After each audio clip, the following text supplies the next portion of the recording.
At CitizenCon 2952, we debuted a new recurring initiative called Journey to 4.0, where we stepped a bit away from our traditional weekly behind-the-scenes format of Inside Star Citizen to tell stories at various points of progression leading up to the next major milestone in our continuing development after 318. And one of those more different within that batch were called Design Brief Investigations, where we looked at the earliest phases of a feature that only existed at that time in the text and crude diagrams of a planning document.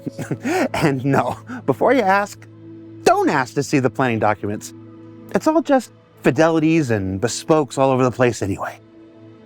I'm kidding. Mostly. So on this next Journey to 4.0, we're diving into another design brief that's been discussed, debated, kicked around, pitched, and repitched over the years internally, imagined and theory crafted for just as long by the community, and has finally now been signed off by the multitude of game directors to become the next stage in the resource management system.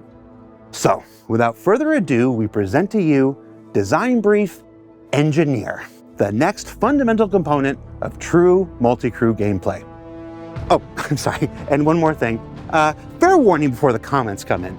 Since this next step in the resource management, now called engineer gameplay system, exists mostly in design stage at this moment, we did let Will, Dave, and Alex on the ISC capture team get creative in visualizing the stuff that's being discussed and that's still being built out by the developers at the moment.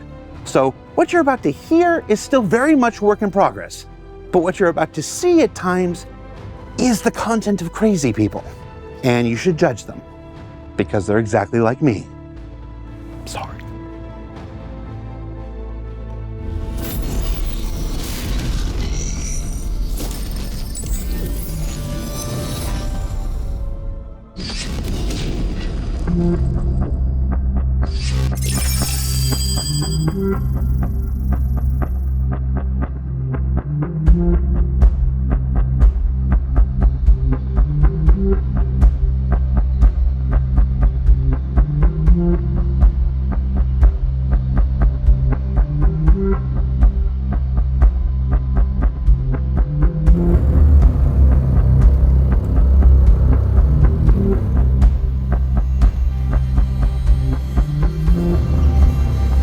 What is your role as an engineer?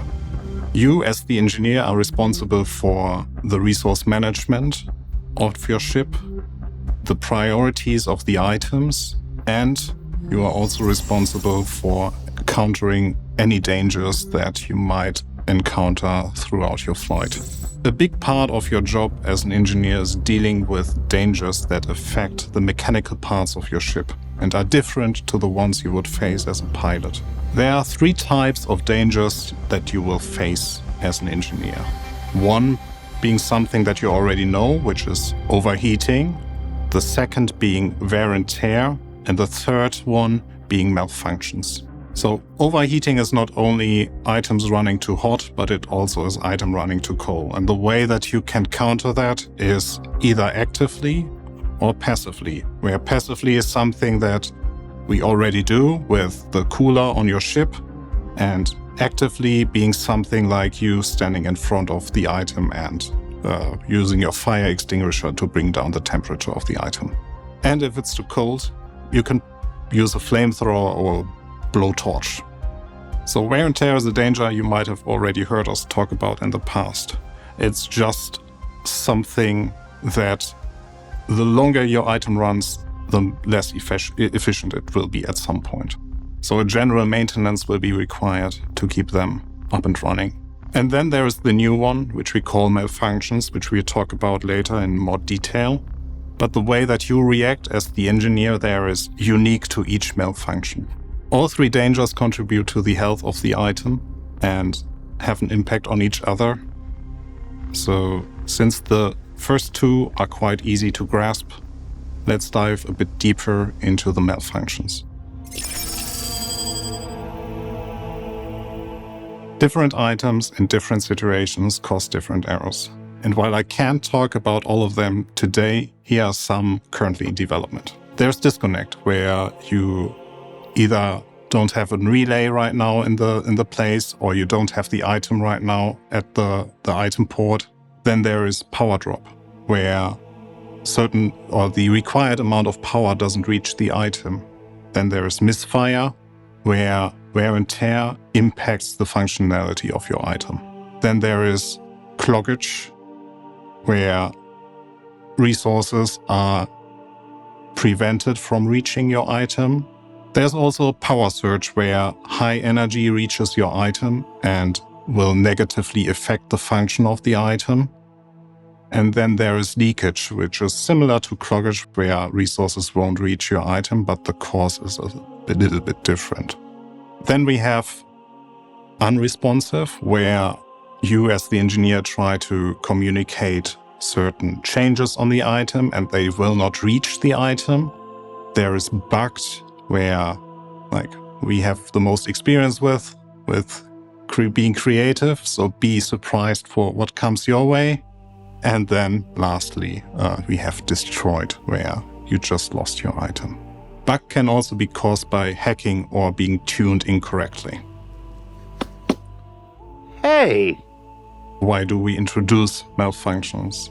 The reason is quite simple. It's something that you know from your real life. Like after a while, certain things start to malfunction. So you better pay attention to those malfunctions and know how to react to those. So your job as an engineer is preventing those malfunctioning from actually happening, or preventing the dangers that they create on your ship.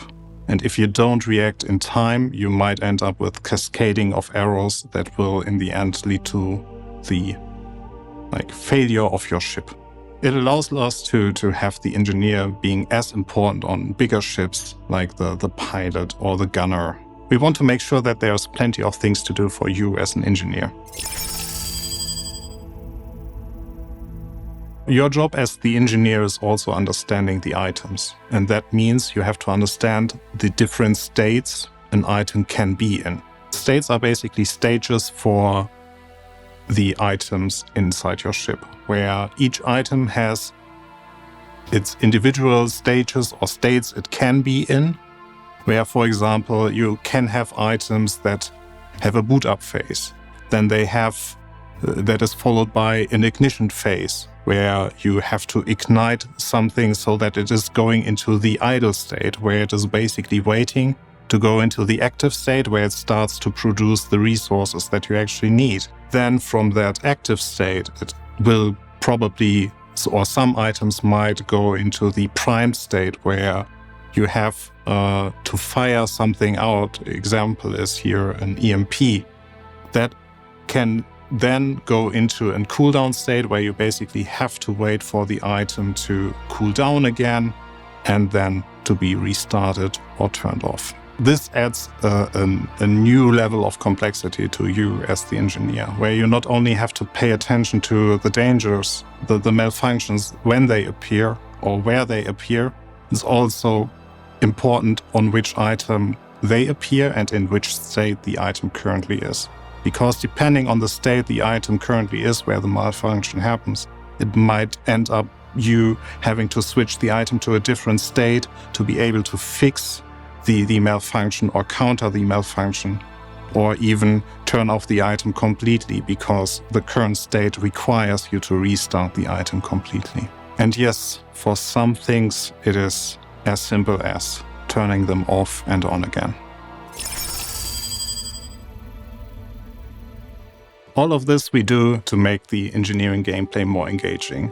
We still want to allow players to maintain their ships on their own, but especially for bigger ships, we really want to introduce meaningful interactions so that you decide to have several engineers on your ship.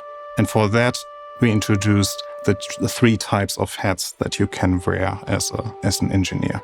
The 3 basic engineering types are tuner, mechanic, and manager. So the tuner is the person that is responsible for your strategic decisions. The tuner is responsible for setting up the items in advance depending on what you want to achieve with your ship. So if you want to go exploring, you ask the tuner to bring the items into a state that they are less prone to wear and tear, that they sustain longer, that they can or are more energy efficient or resource efficient. The tuner defines item groups, base resource consumptions, responsibilities or roles on your ship, as well as setting new min and max performances for all the ship items you have. So overall, the tuner is a very proactive role where we want to reward players who plan their crew activities in advance. We did plan the tuner to be more relevant in advance of your adventures, but I'm sure players will figure out ways to make use of the tuner in various scenarios. The next hat you wear as an engineer is the mechanic. The mechanic plays into your fantasy of what you imagine when you think about sci-fi and the role as an engineer. It's like, in Star Trek terms, the person running around or crawling through the Jeffries tubes to fix any item. Or in Star Wars terms, Chewbacca handing you the Hydro Spanner to fix up the Millennium Falcon. You are responsible for fixing fuses, figuring out what the details of the malfunctions are. You are analyzing the situation on site. So you're going through all the rooms, finding the item that you were just called out on that needs maintenance, needs repair. Depending on the item or the situation, you as the mechanic have to react individually to it, which can be a minigame-like character where you have to fix something that is unique to the malfunction that you are facing. The manager uses the engineering screen to analyze your state of the ship, and they dispatch mechanics or the tuner where need arises, and can even assist with fixing certain malfunctions. They manage the resource consumption via the presets the tuner prepared or manually controlling the resource distribution, and they work together with the bridge crew to ensure a successful operation of your ship.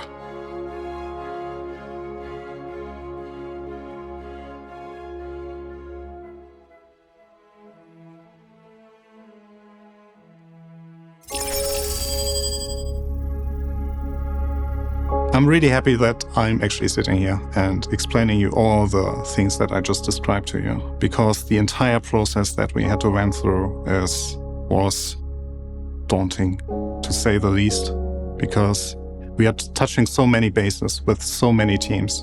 So it's a lot of meetings, a lot of discussions, a lot of different opinions of what the engineer should be. And now we have it written down, we have it nailed down. We know what we want, we have defined goals, what the gameplay actually should be about, and everyone agrees. So that allows us now to move forward fast and deliver the feature that we all have been waiting for. You, me, everyone, like Jared. It's something that we are really looking forward to, how it will play out, how you as a player will interact with the entire system,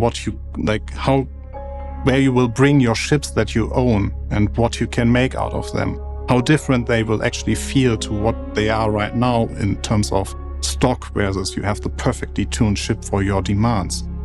And this might come sooner than you think. This is the good news about it, because it all ties in with all the resource network work or resource management work that we have been doing so far.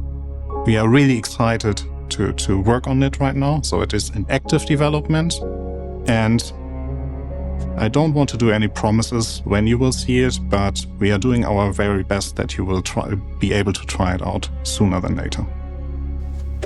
No dates, but it's really cool. So, what did we learn here this week? Well, we learned that the hopes and dreams of multi-crew players everywhere are taking their next major step forward right now as resource management evolves into engineer gameplay. that the design spoken about here today is currently in active development and will continue throughout the remainder of this year, and that we would normally have to wait months and months to share a story until we had the visuals for it. But I work with some talented, if kind of strange people who stepped up to make this week's episode possible now. And don't worry, you know we're going to be back to show you how engineer gameplay is actually progressing later this year. Engineering's the thing that brought me into the project, and I'm as excited as ever about what's being shared here. And as for Alpha 318, I'm being told, yes, there's a message in my ear. I'm being told that it's today. Has it happened yet? It's going to happen. But which one is it? You can't tell me because there's nothing in my ear, and we recorded this on Wednesday. We like to have fun. Check the website and socials for details. And thanks for watching the latest in our journey to 4.0. We'll be back with more Inside Star Citizen next week. So until then, I'm Jared Huckabee, and I don't have an outro for these J24 specials. Leave one in the comments. That'll be good.